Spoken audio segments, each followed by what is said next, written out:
Welcome naman kayo sa aking YouTube channel mga kabalbon. Bago ang lahat mga kabalbon, shoutout muna tayo. Shoutout kay Danilo Adeline. Shoutout kay Ayala Zafra ng Baguio City. Kung gusto niyo ma-shoutout, comments lang kayo mga kabalbon at aking papansinin yan. Di ko akalain marami din palang isda sa Ibasanan mga kabalbon.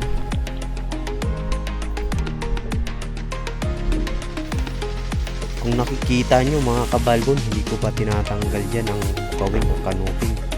Pinakita kaya ako ditong matang pusa o bigan, kaya binigyan natin. Magagandang sizing ng mga bigan dito sa spot na ito mga kabalbon.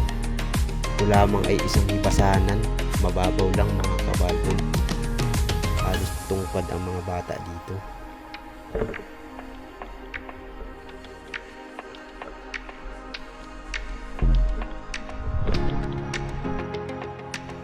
Sa part na ito mga kabalbon, hindi ko nabidyohan pagpana ko sa isang bigan or matang pusa. Patilayas kaya siya mga kabalbon, kaya hindi ko napigilan. Kalbit ang aking pana. Ayan o, magaganda ang klaseng isda. Kahit pala sa Ibasanan lang, sulit na ang isda. May napansin naman tayo dito, matang pusa. Ating bibigyan na ito, patatagilid natin. Ayun, nahuli natin siya mga kabalbon. Yan, malalaki na mga bigan dito. Pasalabo ito mga kabalbon. Ayos to.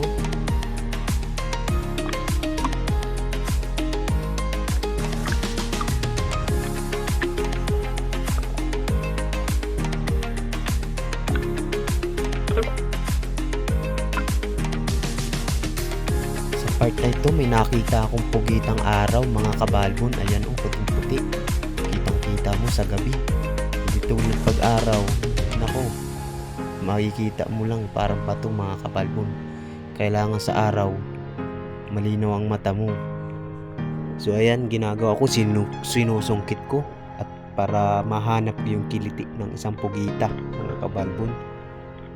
Ayan, makulit kang pugita ka.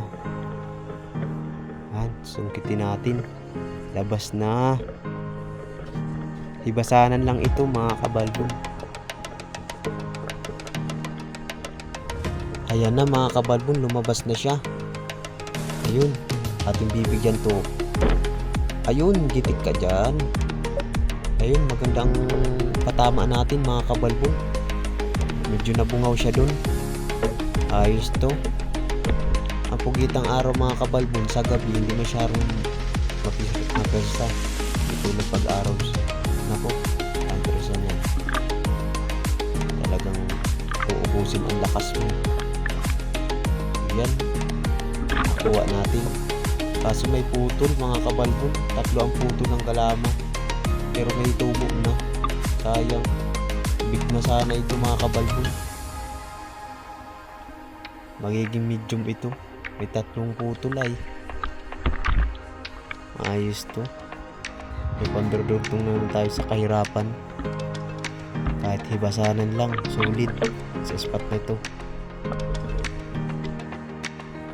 Ito mga kabalbon, isang pugitang gabi.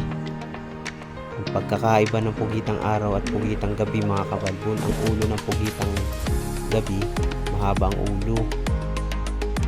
So bibigyan natin yan. Kaya naman daputin mga kabalbon, pinana pa. Katakutan kaya sa pugitang gabi. Ito kaya mga kabalbon, matapang, nangangagat ito.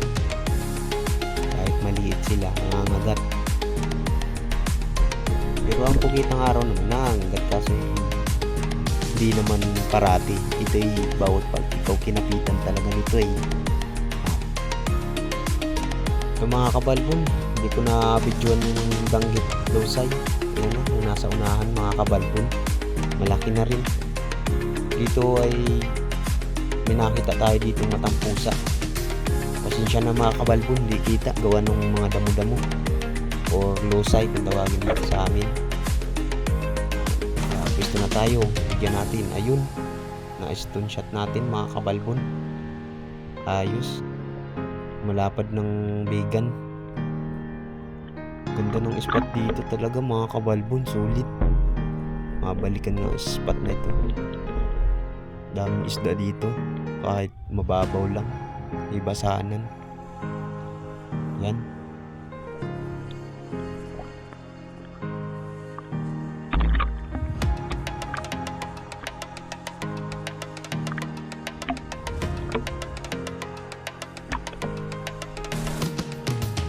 Sa part na ito mga kabalbon, may nakita tayo dito Tagalusay.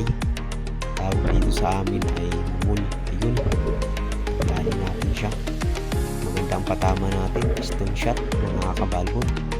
Walang kagalaw-galaw. Titimbang ito mga kabalbon na kalahating kilo stone ko. Malaki na rin mga kabalbon, yung isdang malaki. Masarap itong gata mga kabalbon ng luto. Sulit na luto. Dito mga kabalbon, may nakita tayo dito si Bungo. Ayun, binigyan natin. Kahit nasa kababawan mga kabalbon, meron tayong nakita ditong or na-encounter na sibungin.